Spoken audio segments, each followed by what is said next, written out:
यहाँहरू सम्पूर्णमा नमस्ते स्योफुल्मो बबिता पचितमुस्यो तनहुँ जिल्ला भानु नगरपालिका वडा नम्बर 7 चन्दनी गाउँमा चाहिँ श्री चण्डिका बालगृहमा चाहिँ म यही साउन महिनाको 1 गते शुक्रबारका दिन त्यहाँ चाहिँ श्री चण्डिका बालगृहमा चाहिँ अनाथ बच्चाहरू 18 जना रहेछ, जसमा चाहिँ 18 जना बच्चाहरू चाहिँ 10 वर्षभन्दा मुनिको। सो बच्चाहरूको लागि चाहिँ 2,40,000 सहयोग रकम जम्मा गरेर चाहिँ म त्यस चण्डिका बालगृहमा पुगेको थिएँ।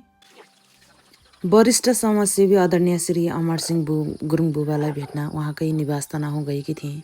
उहाँलाई भेट्न जानुको मेरो उद्देश्य श्री चण्डिका बालगृहका लागि सङ्कलित सहयोग रकम हस्तान्तरण गर्नका लागि थियो। त्यहाँ पुग्दा बुबा अमरसिंह गुरुङ र आमा नरमाया गुरुङले अति विशिष्ट रूपले स्वागत र सत्कार गर्नुभयो। ढुङ्गाले छाएको घर, फरकिलो आँगनको डिलैमा खरले छाएको गोलाकार भलकुसारी गर्ने चौतारो, घरमा माहुरीको घार, गोठमा दुहुनो भैँची, हरिया खेतबारी। अमरसिंह बुबाको घर साँच्चीकै मनमोहक थियो। साँझ बुबा आमासँग त्यही घरमा बास बसी भोलिपल्ट बिहान हामी माथि डाँडामा रहेको श्री चण्डिका बालगृह पुग्यौँ। त्यस दिन बालगृहका नानी बाबुहरूका लागि वनभोज कार्यक्रम आयोजना गरेको रहेछ।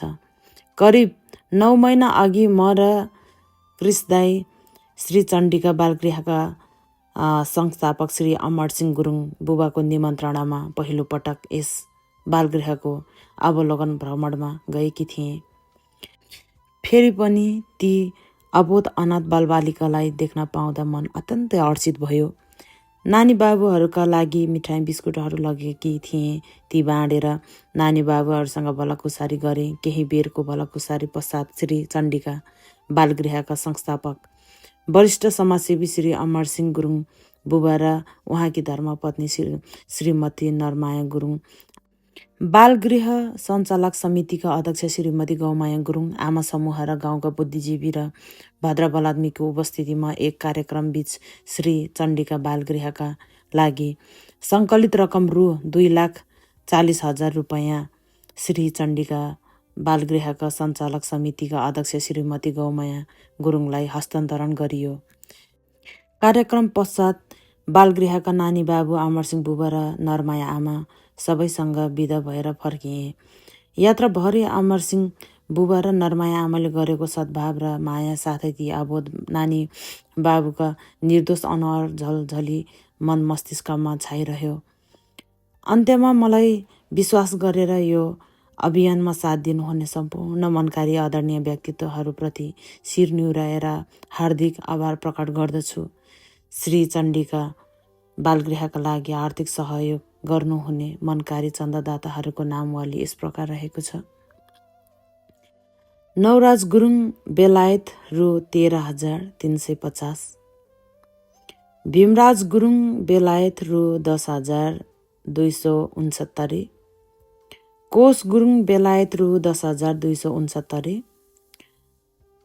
सूर्य तुम्बा आङफे बेलायत रु 10,269, जयपुन बेलायत रु 10,269, जुद्ध लिम्बू बेलायत रु 10,269, मेजर रामकुमार राई बेलायत 10,269, जित गुरुङ बेलायत रु 20,000, बोल गुरुङ बेलायत रु 20,000, पूर्णराज गुरुङ बेलायत रु 20,000, एमजे गुरुङ बेलायत रु 10,000, कुनमाया गुरुङ बेलायत रु 10,000, युवान गुरुङ बेलायत रु 10,000, पिजी गुरुङ स्विजरल्यान्ड रु 10,000, लक्ष्मी गुरुङ सेरलमजुङ रु 10,000, माया गुरुङ काठमाडौँ रु 5,000। उहाँले चाहिँ उहाँको स्वर्गीय आमाको नाममा चाहिँ 5,000 जम्मा गरिदिनु भएको हो।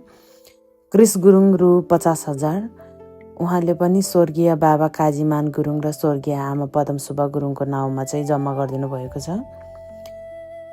जम्मा गरिएको रकम रु 2,40,000 रुपैयाँ भएको छ।